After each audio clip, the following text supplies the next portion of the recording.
Hello and welcome to the Calmcast, a time to feel calm and think clearly. I'm Claire Downham, the Queen of Calm, a transformational life coach. I was a burnt out head teacher who finally made the journey to calm after years of trying, and I want to prevent you from having to do the same. The Calmcast is a series of short explorations, gently guiding you back to your natural state, which is calm and clarity. Just listen like you would listen to music, with an open mind and curiosity. There's nothing else to do. Now let's relax into today's episode. So today's exploration is about patterns.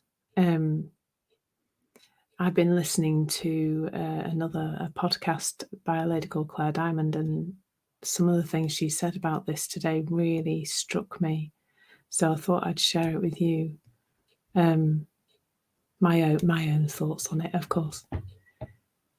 So we have so many patterns of behaviour, of thought, of feelings.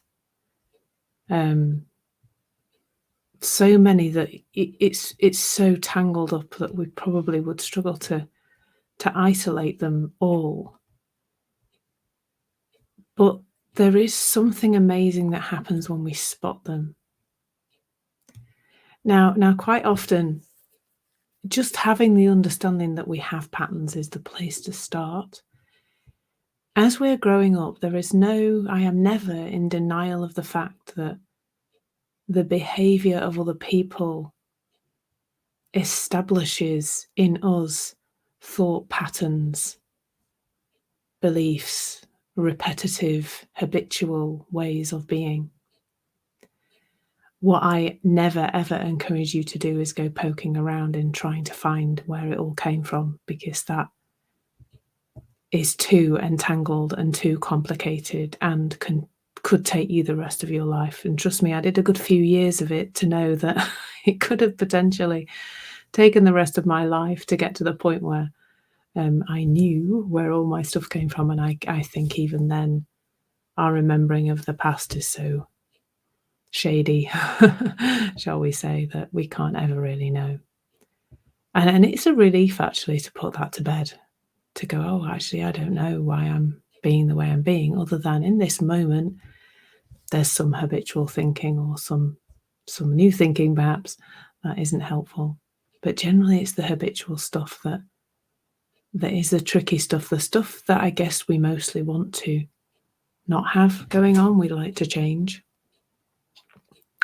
So, I mean, there's a few examples that I've come across, both for me and for other people. So I know a woman who has had difficult relationships and had to leave 4 jobs on the trot, with fairly short, a year or 2 in between jobs.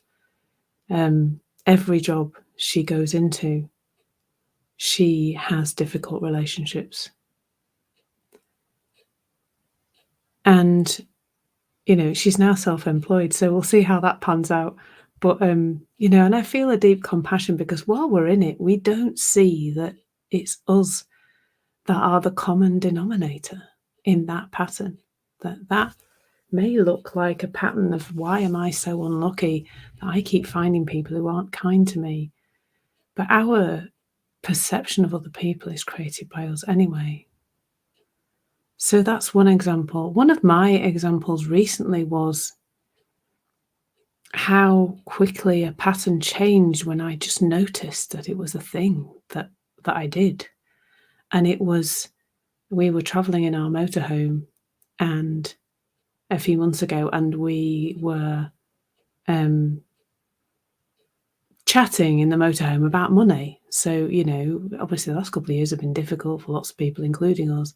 And we were just chatting about how we've been okay, but we've been chatting about how we could, save a little bit more money, not spend as much money, what could we look at? Just opening up the conversation. I know it's a conversation that lots of people find difficult to have. And then we stopped at a service station on the main road, on the motorway. And as I was waiting for my fiancé to come out the toilet, I noticed there was a Marks and Spencer's. So if you're not in the UK, you won't know that Marks and Spencer's was always a clothing shop, but they have food that's really expensive. It's quite expensive. It's probably our top end of supermarket food. And I was thinking to myself, oh, we'll just nip in there and we'll get something nice for breakfast from Marks and Spencer's. And then I just was aware of that. And that's a habitual thought. Like popping to Marks and Spencer's for something nice to eat is something that I've done a lot. And then spent money that really was a bit unnecessary. And we had a motorhome on the car park full of food. So there was just no necessity to go spend that money in Marks and Spencer's. But I noticed it, probably because we'd just been having the conversation about money. That was helpful. But I just thought, oh God, that's a thing. That's a thing that I do on a perhaps a little too regular basis. I don't need to do that. I don't need to judge myself for having that thought. I didn't feel bad. I was just, oh, that's a thought I've had before. I don't actually need to do that. And it was in that moment of noticing that that was a pattern for me, a thing that I frequently did.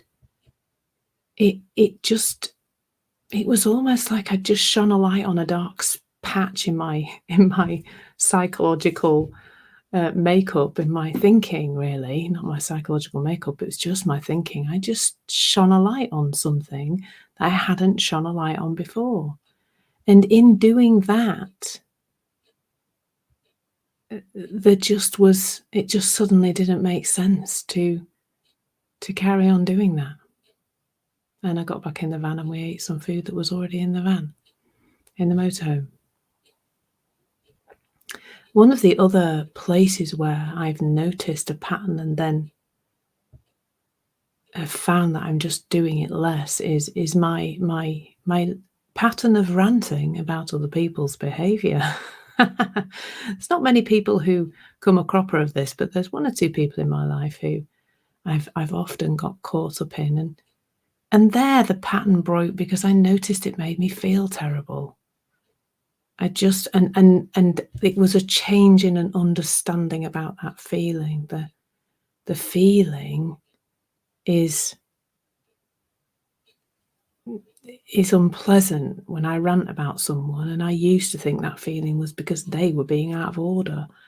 And I now know that feeling is because I've got some thinking about how they're being. Whether or not they're out of order is a judgment, of course, I still get involved in, but try not to. There's always that. There was just this moment of noticing, oh, I feel horrible when I do that. Don't really want to do that to myself anymore. And then the noticing of that pattern, Claire, you rant about other people's behaviour, became the thing that just means that it happens less. I cannot guarantee it doesn't happen at all, but it happens a lot less than it used to. So where I'm pointing to today is for us to look in the direction of where our experience is coming from, and how therefore that easily brings about change when we know this to be true, that thought in the moment is creating our experience, our feelings, our behaviour. And all that really is needed is a little bit of awareness and no judgment, because ordinarily I think our pattern of changing these things is I'm doing wrong, I'm thinking wrong, I'm feeling wrong, I'm behaving wrong, right? I need to go outside of me to go and resolve this, sort it out, fix it, make myself better by doing a tool or technique or a therapy or whatever it is. But actually, without the judgment that it's wrong, but with the inclination to try and spot the patterns that are perhaps getting in the way a little bit of us having a quiet, calm, happy life, just bringing the awareness to them with no judgment is like shining a light on something that was in the dark before. And once it's been seen, It can't be unseen. It's a bit like what happens, when we go to see a movie that's awful. I went to see an awful movie. I don't know if I should mention which one it was. Anyway, it was too violent for me. And I said, I'm never going to get that 2.5 hours of my life back. Once you've seen these patterns, you can't unsee it. You then start to notice it. Oh, there's that little pattern again. But without this horrible judgment, because guys, you did not put that pattern there yourself. It's all that other stuff, other people's stuff.